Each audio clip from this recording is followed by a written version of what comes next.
자, 우리가 새벽 예배 때마다 예레미야 말씀을 묵상하고 있고 또 그 말씀에 따라서 이제 예레미야를 시작합니다. 사실 그 전에 예레미야 전반부의 말씀을 많이 나누었고요. 이제 후반부의 말씀을 나누게 됩니다. 여러분도 예레미야를 함께 읽으면서 은혜가 되었으면 좋겠습니다. 예레미야는 이스라엘 역사의 마지막 때 등장한 선지자 중 한 사람입니다. 하나의 왕국으로 시작되었던 이스라엘은 북쪽과 남쪽으로 분열되었습니다. 북쪽에는 이스라엘 왕국이고 남쪽에는 유다 왕국이죠. 북이스라엘이 먼저 아수르에 의해 멸망했고 이제는 남유다가 바벨론에 의해 멸망할 차례가 되었습니다. 유명한 인도의 지도자 간디는 나라가 망하는 원인을 7가지로 이야기했습니다. 이런 건데요. 원칙 없는 정치, 노동 없는 부, 양심 없는 쾌락, 인격 없는 교육, 도덕 없는 상업, 인격 없는 과학, 그리고 마지막으로 희생 없는 종교입니다. 이런 7가지의 모습들이 보이게 되면 그 나라는 망할 수밖에 없다는 것이겠죠. 자, 그런데 간디는 7가지로 원인을 설명했지만 저는 한 가지로 요약해서 이 7가지를 한 가지로 요약할 수 있을 것 같습니다. 모두 가치를 상실하고 폭주하는 상태라는 것입니다. 가치를 잃어버리고 폭주하는 상태, 제어가 되지 않는 상태라는 것이죠. 원칙 없는 정치란 정치가 추구해야 할 가치를 상실해버린 것입니다. 그래서 어떻게 합니까? 그 정치 권력자들이 자기를 위해서 폭주하기 시작을 하죠. 인격 없는 과학도 그렇습니다. 과학이 인류 문명에 도움이 되기 위하여 발전해야 하는데 과학 그 자체에 매달리는 경우가 많습니다. 왜 과학을 발전시켜야 되는지는 상관없이 기술의 발전을 목적으로 삼을 때 문제가 생기는 것이죠. 최근 들어서 자주 언급되는 AI 기술에 대한 경고가 바로 그런 것입니다. 우리가 감당할 수 없는 기술임에도 불구하고 계속 개발하는 것이 옳은 것인가? 여기에 대해서 누구도 뚜렷하게 대답하지 않습니다. 그냥 잘 되겠지 하면서 이어가고 있겠죠. 마지막으로 언급해드린 희생 없는 종교도 그렇습니다. 기독교를 포함해서 모든 종교는 권력이 한 사람에게 모여질 아주 큰 위험을 안고 있습니다. 왜냐하면 메시지가 한 사람으로부터 나오기 때문입니다. 우리 교회만 봐도 목사로부터 메시지가 나오지 않습니까? 그러다 보니 여기에 빠지면 이 한 사람에게 메시지가 나오는 것에 빠져버리면 답이 없습니다. 담임 목사를 우상처럼 섬기게 됩니다. 저에게도 좋지 않고 여러분에게도 좋지 않죠. 만약 우리가 성경을 제대로 이해하고 믿는다면 사람을 우상으로 섬기는 일은 없을 것입니다. 2가지 측면에서 그렇습니다. 첫 번째는 예수님께서 우리에게 가르친 말씀 때문이에요. 예수님은 종처럼 낮아지는 자가 하나님 나라에서 높은 자라고 말씀하셨습니다. 그리고 이것이 어떤 것인지 십자가를 통해서 우리에게 본을 보여주셨습니다.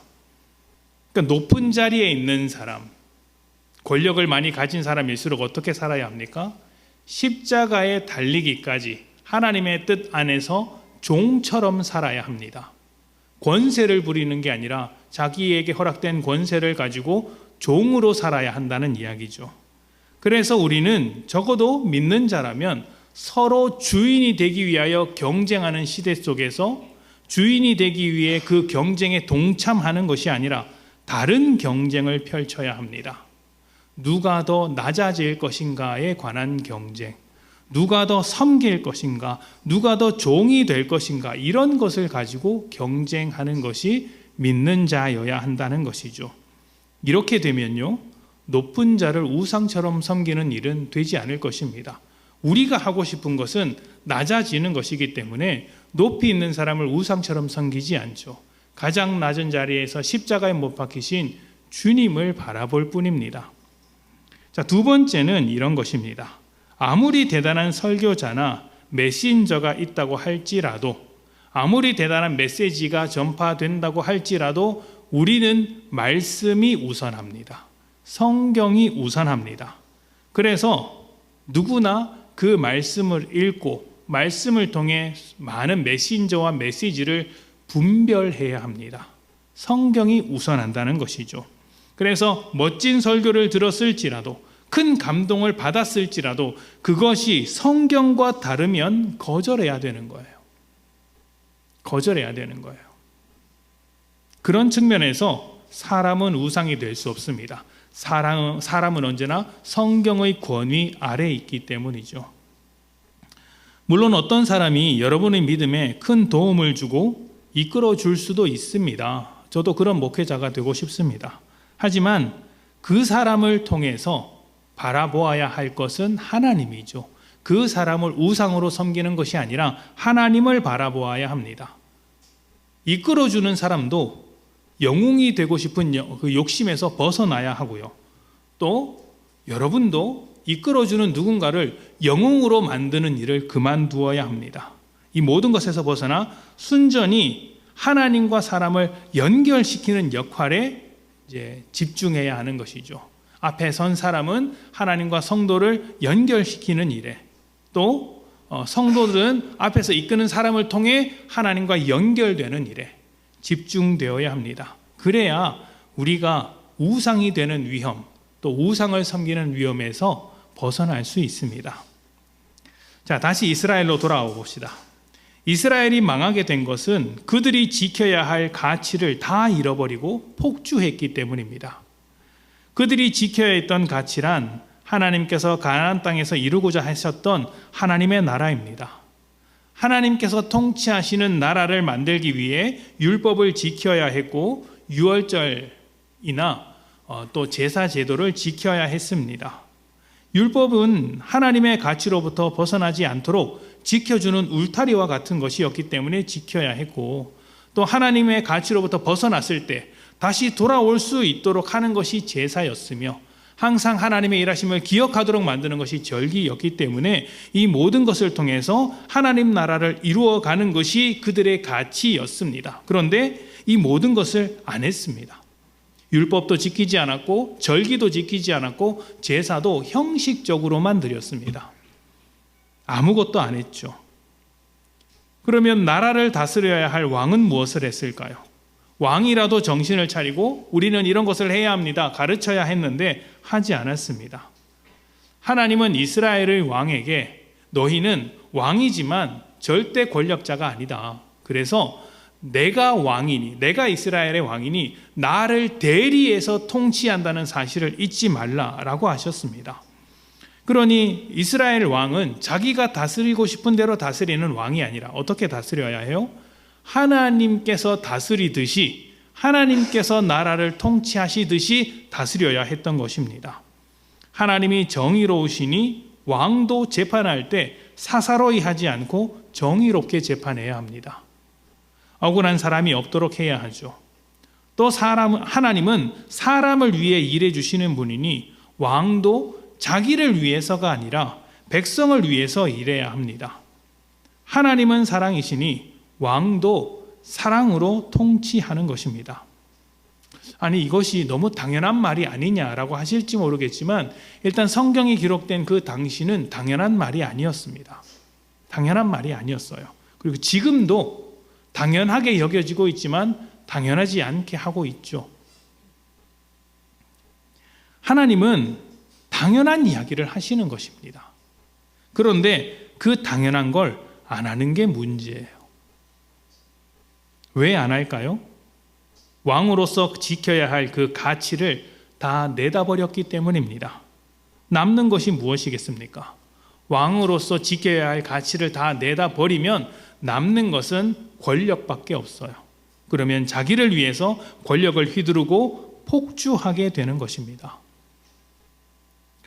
오늘 말씀은 예레미야 선지자가 레갑 족속을 불러서 술 한잔 대접한 이야기로부터 시작됩니다. 포도주를 대접했다고 하는데 술 한잔 대접한 것이 맞습니다. 뭔가 술 한잔 대접했다고 하니 날씨도 덥고 생각이 나십니까? 그런 생각을 접어두시고 이제 말씀에만 집중합시다. 쓸데없는 이야기를 했네요. 자, 예레미야 35장 1절부터 2절 말씀을 봅시다. 예레미야 35장 1절부터 2절 말씀 우리 함께 읽어보겠습니다. 시작. 유다의 요시야 왕의 아들 여호야김 때에 여호와께로부터 말씀이 예레미야에게 임하여 이르시되 너는 레갑 사람들의 집에 가서 그들에게 말하고 그들을 여호와의 집 한 방으로 데려다가 포도주를 마시게 하라 하시니라.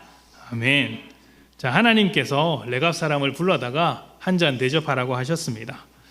이것은 하나님께서 어떤 의도를 가지고 하신 말씀이었어요. 계속 봅시다. 5절부터 10절입니다. 하나님의 의도가 어디 있는지 한번 봅시다. 이건 제가 읽겠습니다. 내가 레갑 사람들의 후손들 앞에 포도주가 가득한 종지와 술잔을 놓고 마시라 권하매 그들이 이르되 우리는 포도주를 마시지 아니하겠노라. 레갑의 아들 우리 선조 요나답이 우리에게 명령하여 이르기를 너희와 너희 자손은 영원히 포도주를 마시지 말며 너희가 집도 짓지 말며 파종도 하지 말며 포도원을 소유하지도 말고 너희는 평생 동안 장막에 살아라. 그리하면 너희가 머물러 사는 땅에서 너희 생명이 길리라 하였으므로 우리가 레갑의 아들 우리 선조 요나답이 우리에게 명령한 모든 말을 순종하여 우리와 우리 아내와 자녀가 평생 동안 포도주를 마시지 아니하며 살 집도 짓지 아니하며 포도원이나 밭이나 종자도 가지지 아니하고 장막에 살면서 우리 선조 요나답이 우리에게 명령한 대로 다 지켜 행하였노라. 아멘. 자, 예레미야가 하나님의 말씀을 받아서 술 한 잔을 권했습니다. 자, 그들의 조상, 그런데 레갑 족속이 받지 않습니다. 이유는 그들의 조상 요나답이 먹지 말라고 했다는 것입니다. 요나답의 명령은 단순히 술을 먹지 말라는 것이 아니었습니다. 그 뒤에 이어지는 말씀을 보면 이렇게 되어 있기 때문이죠. 집도 짓지 말아라. 농사도 하지 마라. 포도원을 소유하지도 마라. 이런 이야기를 했습니다. 그들에게 허락된 것은 딱 한 가지였습니다. 평생 장막을 짓고 살라는 것이죠. 이 장막 생활은 유목민 생활을 하는 것입니다. 언제든지 떠날 수 있도록 유목민 생활을 하라. 농사 지으며 살지 말고 양이나 염소를 이끌고 다니면서 살아라. 이렇게 이야기한 것이죠. 이런 요구들은 삶의 전반을 결정하는 것이었어요. 단순히 술 한 잔 먹지 말라 이게 아니고 너의 삶에 이렇게 살아라. 이것은 유목민적인 삶을 살아라. 정착해서 농사를 일구는 삶을 살지 말고 유목민과 같은 삶을 살라는 삶의 전반에 관한 말씀이었고 이 삶을 지키기 위해 포도주를 마시지 않았던 것이죠. 레갑 족속에게 이렇게 지시한 조상 요나답은 이제 예후가 열왕기 하 말씀에 나오는 그 예후가 우상 바알과 바알을 따르던 선지자들을 멸할 때 함께 있었던 사람입니다. 열왕기 하에서는 여호나답이라는 이름으로 나오는데 똑같은 사람이에요. 요나답, 여호나답 똑같은 사람입니다.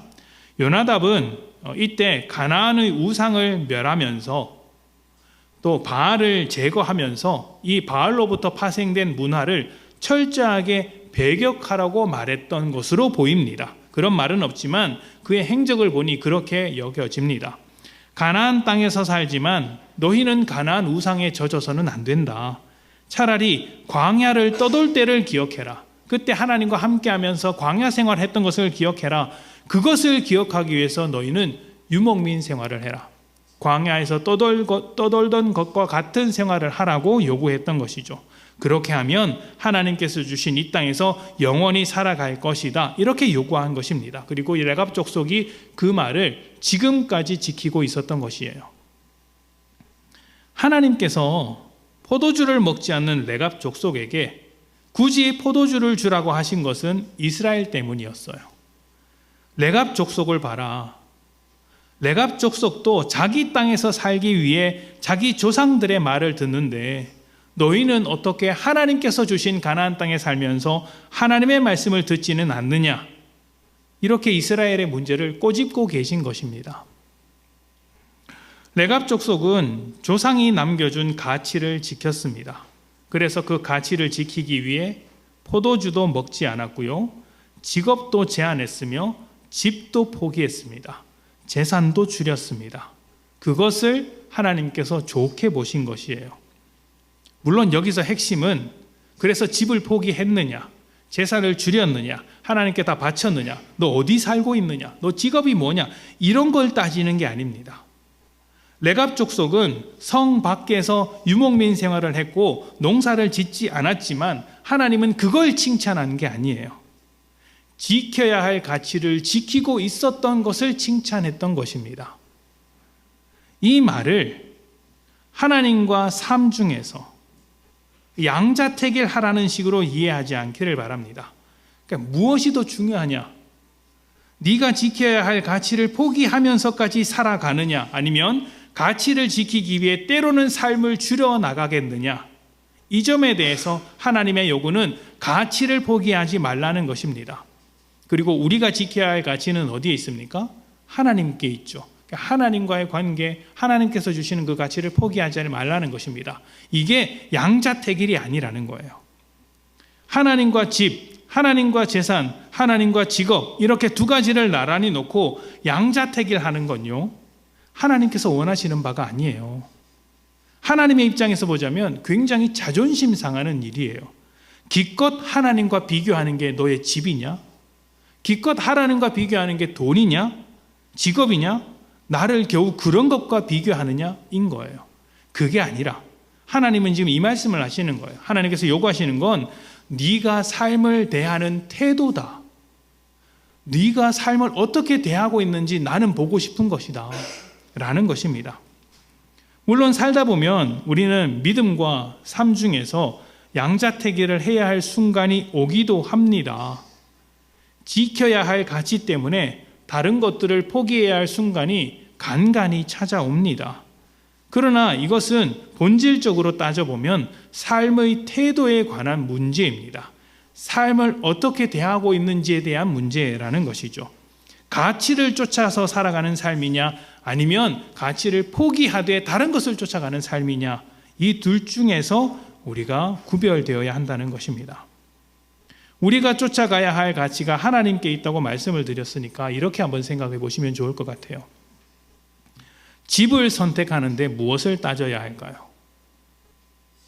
좋은 집이냐, 또 나중에 집값이 올라가겠느냐, 이런 것을 따지기 전에 하나님과의 관계를 먼저 따지라는 것입니다. 집 사는데 그런 것도 따져야 합니까? 네, 그걸 따지라고 하는 겁니다. 하나님 삶을 대하는 태도가 하나님께서 우리에게 허락하신 수많은 가치들을 지켜가는 것이 우선순위가 되어서 무엇을 하든지 따지라는 것입니다. 그래서 집 살 때 뭘 해야 합니까? 교회와 가깝냐? 근데 이것도 정답이 아니에요. 그렇게도 따질 수 있다는 거예요. 이게 정확한 건 아닙니다. 포함될 수 있지만 그 모든 것도 하나님과의 관계 안에서 판단하라는 것입니다. 이 집이 나와 하나님과의 관계를 바로 세워주는 데 도움이 되는가? 아니면 내가 집값 올라가는데 혈안이 되어서 살게 될 것인가? 우리 가족이 하나님의 뜻 안에서 살아가는 데 도움이 되는가? 이런 것들을 생각해야 하는 것이죠. 성경이 종교적인 이념이나 세상의 이치에 대한 가르침을 기록하지 않고 이스라엘의 역사를 통해 기록된 이유가 무엇일까요? 성경을 읽다 보면 이게 도대체 무슨 말이지? 그래서 나에게 하려고 하는 말이 무엇이지? 라는 생각이 들 때가 있지 않습니까? 사람들의 이야기는 왜 이렇게 많고 또 하나같이 쓸데없는 이야기와 같아서 구약을 읽다가 포기하고 신약으로 넘어가는 경우가 많습니다. 거기에는 그래도 뭔가 가르침이 있는 것 같기 때문이죠. 왜 성경은 어떤 역사를 통해서 또 아주 긴 이야기를 통해서 메시지를 전달하려고 할까요? 믿음은 삶의 전반에 영향을 주기 때문입니다. 그래서 하나님의 가치를 붙들고 살아가는 삶이 어떠한 것인지, 또 하나님의 가치를 내다 버리고 살아가는 삶이 어떠한 삶인지 역사의 긴 호흡 속에서 또 한 사람의 긴 이야기 속에서 설명하고자 하는 거예요. 이 사람은 삶을 이런 태도로 바라보고 살고 있다. 하나님께 가치를 둔 왕과 그렇지 못한 왕이 어떻게 다른지 왕의 역사를 통해 가르칩니다. 삶의 전반에 영향을 준다고 했죠. 이것은 이제 왕의 통치에도 마찬가지입니다. 왕의 통치 전반에도 영향을 줍니다. 그래서 하나님께 가치를 둔 왕, 믿는 왕은 종교적인 왕과는 또 다릅니다. 제사를 잘 드리고 절기를 잘 지키고 화려한 성전을 세우는 왕이 아니라 하나님의 뜻대로 통치하는 왕인 거예요. 제사를 드릴 수도 있고 율법을 지킬 수도 있고 성전을 지을 수도 있지만 그보다 앞서서 하나님의 뜻대로 통치를 하는 것이 하나님의 왕인 것입니다. 같은 맥락에서 믿음의 가정은 어떤 가정입니까? 우리는 믿음의 가정을 이루고 이제 누군가는 믿음의 명문 가정이 무엇인지는 잘 모르겠지만 믿음의 명문 가정을 이루어야 한다라고 말하지 않습니까? 그 믿음의 가정이 무엇입니까? 가정에서 예배드리고 가족끼리 기도 많이 하는 가정일까요? 이런 모습이 있으면 좋습니다. 잘못되었다는 게 아니에요. 그런데 더 중요한 게 있다는 거예요. 더 중요한 것은 하나님께서 우리에게 보여주신 여러 가지 가치들이 풍성하게 넘치는 가정이 되는 거예요. 그게 믿음의 가정인 거예요. 쉽게 이렇게 한번 설명해 보겠습니다. 성령의 열매가 풍성한 가정. 성령의 열매가 풍성한 가정. 성령의 열매가 무엇입니까? 사랑과 희락과 오래 참음, 자비와 양성과 충성과 온유, 이러한 모습들이 많이 열매 맺히면 그게 믿음의 가정인 것입니다. 믿는 직장인은 어떻게 해야 합니까? 신우에 잘 참석하는 직장인입니까? 직장에서도 예배를 드리고 믿는 사람들끼리 모여서 행사를 진행하면 믿는 직장인이라고 할 수 있을까요? 그것도 좋겠죠. 그러나 자기 일에 책임감을 가지고 누구보다 전문적으로 열심히 정직하게 일하는 사람이 되어야 합니다. 또 내가 이룬 성과를 동료들과도 나눌 수 있는 사람이 되어야 합니다. 그래서 치열한 경쟁 속에서 의지할 만한 동료가 되는 것도 믿음의 사람인 것이죠. 왜 그렇죠? 하나님께서 그런 가치를 우리에게 보여주셨기 때문입니다. 삶의 가치는 하나님께 있습니다. 그래서 하나님의 말씀, 하나님의 뜻이 무너지면 그때부터 우리는 폭주하게 됩니다. 무엇을 할지 몰라서 폭주하게 됩니다. 세상을 보십시오. 세상은 분명히 날마다 발전하고 있지만 점점 더 극단으로 폭주하고 있습니다. 가정이 변질되고 있고 기술은 더욱더 파괴적이 되고 있으며 정치는 분열로 극단으로 향하게 됩니다. 왜 그럴까요? 가치를 무시하는 사회가 되었기 때문입니다. 가치가 실종되었기 때문입니다. 저는 우리가 믿는 자가 폭주하고 있는 세상의 유일한 희망이라고 믿습니다. 우리가 잘해서 희망이 아닙니다. 우리가 그들보다 더 뛰어난 능력을 가지고 있기 때문에 희망인 것이 아닙니다. 하나님께서 복음을 또 하나님의 가치를 우리 안에 담아 두셨기 때문에 희망인 것입니다. 우리 각자의 모습을 보면 우리는 하나같이 다 질그릇과 같아요. 세상이 바라보지 않는 질그릇과 같습니다. 세상은 금그릇을 보죠. 은으로 만든 것을 보죠. 질그릇은 깨지기 쉽고 흔하고 또 가끔씩 그릇에 금도 가 있고 이도 나가 있어서 버리지 않으면 그냥 보잘것없는 것을 이제 담아두는 데 씁니다. 중요한 것을 담아두진 않죠. 그런데 하나님은 그렇게 질그릇과 같은 인생인 우리들에게 하나님의 가치를 담아두셨습니다. 가정 속에서 여러분만이 하나님의 가치를 붙잡고 있을 수도 있습니다. 어떻겠습니까? 힘들겠죠. 질그릇과 같은 삶을 살고 있겠죠. 직장에서 여러분만이 하나님의 가치를 붙잡고 있다면 여러분은 질그릇과 같다는 생각을 하게 될 것입니다. 아니, 사람들은 다 저렇게 사는데 나만 굳이 이렇게 살아도 되는가? 세상 속에서 우리는 다 질그릇과 같이 살아갑니다. 그러나 그 질그릇 안에 담고 있는 것이 중요한 거예요. 하나님의 가치를 우리가 담고 있는 것입니다. 그 가치가 세상 사람들에게 필요한 것이기 때문에 하나님께서 우리에게 담아둔 것이에요. 깨질까 봐 두렵습니까? 걱정하지 마십시오. 가치를 잃어버린 이스라엘이 폭주할 때 레갑 자손은 가치를 붙잡고 살았던 것입니다. 하나님께서 그들을 통해 이스라엘에게 하나님의 가치를 보여주셨습니다. 너희도 이렇게 살아야 한다. 우리가 그 역할을 하는 것이죠. 질그릇된 우리가 깨진다면 여러분 무엇이 걱정입니까? 깨지면 우리 안에 있는 복음, 우리 안에 있는 하나님의 가치가 흘러나옵니다. 중요한 것은 우리에게 있는 하나님의 가치를 붙잡고 살아가는 것이죠. 그게 하나님께서 오늘 우리에게 요구하는 것입니다. 폭주하는 세상을 막을 수 있는 것은 그 세상 안에 심겨둔 하나님의 가치를 회복하는 것입니다. 그리고 그 가치를 회복하기 위해서 하나님이 우리를 세상 중에 가치를 붙들고 있는 자로 남겨두셨습니다. 여러분의 가정에서 무엇인가가 폭주하고 있다면 여러분이 가치를 지키십시오. 직장에서 폭주하는 모습이 보인다면 여러분이 가치를 지켜야 합니다. 교회도 마찬가지죠. 목사에 의해 이끌어가는 교회가 아닙니다. 가치를 지키고 있는 성도, 하나님의 복음을 담고 있는 성도를 통하여 그러한 사람을 통하여서 교회가 교회답게 세워지는 거예요. 하나님께서 그 가치를 여러분에게, 우리에게 담아 두셨으니 그 가치를 지키며 살아가는 복된 여러분 되시기를 축복합니다. 아멘. 우리 함께 기도합시다.